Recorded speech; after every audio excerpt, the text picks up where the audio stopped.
So you saw there, it was super easy to get a really complex syncopated drum beat there. Next, we're going to look at how you control the velocity of the notes in each one of these tracks.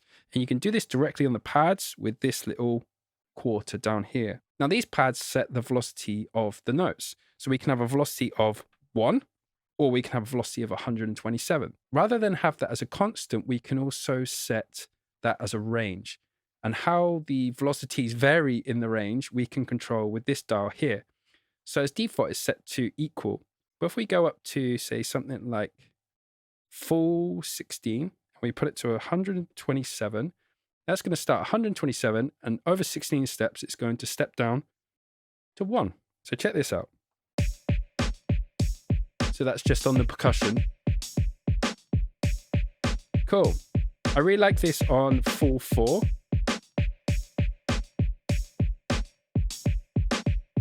If I bring the velocity down a little bit.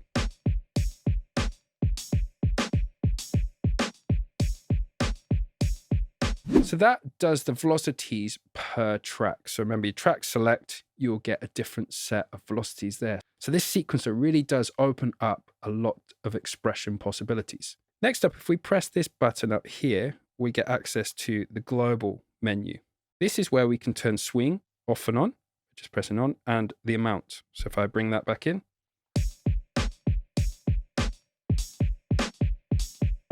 and just put it on a little bit.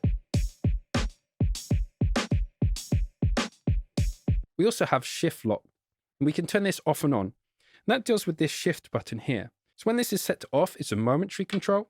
So when I hold it down, it will show you the hits that I can put into the steps. Take my finger off, and it goes back to just the steps. Now, if I switch this to on, it's now a toggle off and on. So I press it down once. Look, no hands. It's now into the hits menu.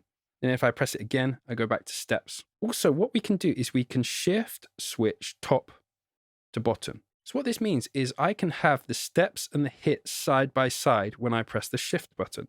So check this out. Say if I want to edit the amount of steps and hits at the same time, I press shift.